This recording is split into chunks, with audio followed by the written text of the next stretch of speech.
Somewhere between 1978 and 1989, a beige box with a blinking red light turns into the unofficial family historian.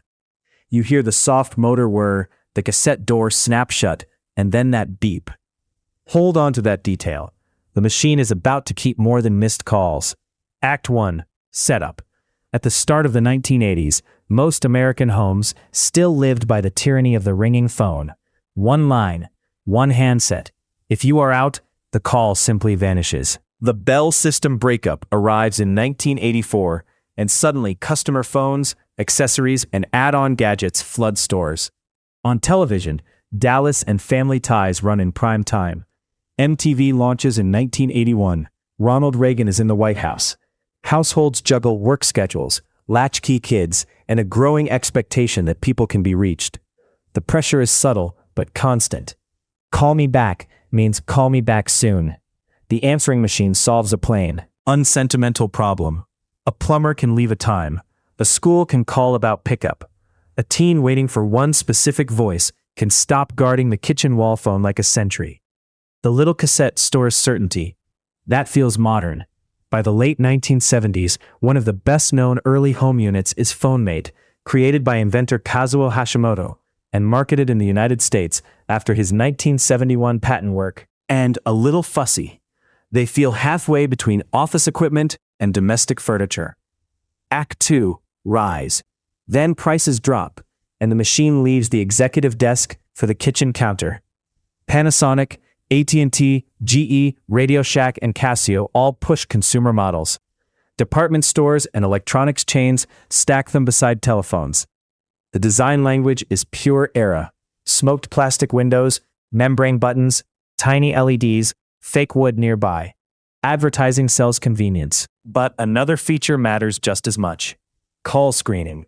The outgoing message plays through a speaker while the household listens in real time. You stand still. You hear your aunt, your boss, your ex, a debt collector, a friend from the mall. The machine becomes social armor. That changes behavior fast. Families rehearse greetings, kids race home to hear the tape, people leave jokes, songs, and coded updates because the machine itself invites performance. A message is no longer private conversation.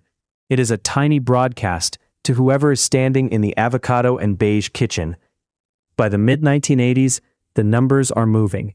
In 1984, the New York Times reports strong growth in home answering devices as deregulation reshapes the market. In 1985 and 1986, trade ads push ever cheaper models. The machine is no luxury. It is edging toward household infrastructure. At the same moment, a small sound enters American comedy. The outgoing beep becomes a setup line. In clubs and on TV, comics mimic awkward answering machine greetings. Television writers start using messages as plot devices. A machine can carry a misunderstanding, an alibi, a breakup, a punchline, all in one clean audio cue. Then the tape itself takes over. Most home units use standard mini cassettes or microcassettes. They erase and record in loops. That means old life is constantly being overwritten by new life, unless someone saves a tape in a drawer. When a family does save one, they keep a week of voices by accident. Peak saturation lands around the late 1980s and early 1990s. By 1990, answering machines are in tens of millions of American homes. Ads pitch remote retrieval, time and day stamps, memo recording, and cordless phone pairings. The machine now sits beside the calendar, coupon drawer, and bowl of keys. It belongs there. Act 3. Fall or twist. Here's the twist. The real product is not convenience. It is ambience. The tape captures babysitters reporting bedtime, grandparents speaking too close to the microphone, children forgetting the beep and whispering anyway, and one family member yelling, "Pick up, I know you're home." The machine also preserves household hierarchy. Parents monitor who calls. Teens code messages to dodge that surveillance. Friends invent aliases. Boyfriends and girlfriends perform confidence for the room, then crack in the final second. The outgoing greeting tells its own story. Formal in one house, chaotic in another. That strange honesty is why archived message tapes hit so hard now. They contain the room tone of an era. Refrigerator hum, local accents, TV leaking from another room, the clatter of dishes. You hear how people actually sound when no camera is present and no one thinks the moment matters. There are famous examples. In 1987, artist Christian Marclay begins working with found audio and recycled recordings that treat obsolete media as cultural residue. In a different lane, collectors and family archivists start preserving home microcassettes. The appeal is immediate. These are not polished oral histories. They are domestic scraps. You can hear the form become culture in movies too.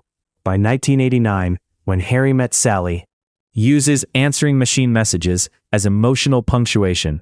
In 1994, Reality Bites leans on them again.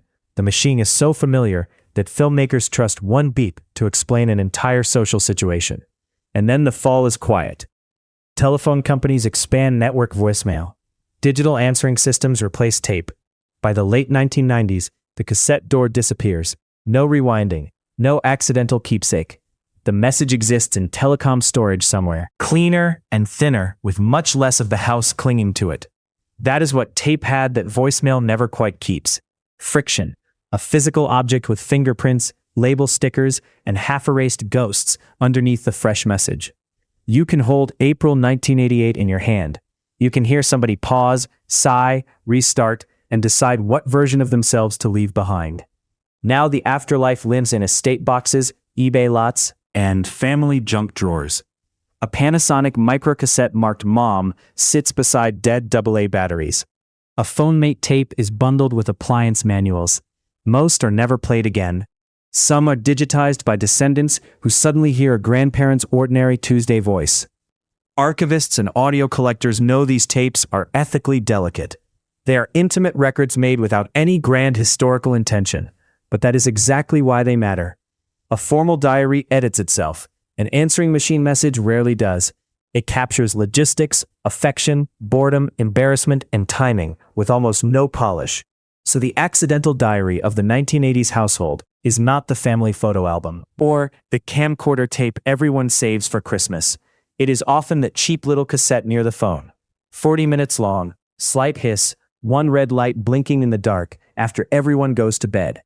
Act 3, final beat. What really happened is simple and a little wonderful. A machine sold to prevent missed calls ended up preserving the texture of family life. Not the headline moments, the in-between, the voice saying milk is in the fridge, the cousin asking for a ride, the silence before the beep. Here's my archivist's note. Every decade leaves behind a format that records more than it means to. In the 1980s, this one sits on the counter and waits. The plastic yellows, the tape stiffens, yet the voices remain startlingly present, like the house has kept breathing. All right, I'm closing the lid on this one. Lock that memory in the vault, and I'll see you in the next case. Which one of these had you forgotten until just now?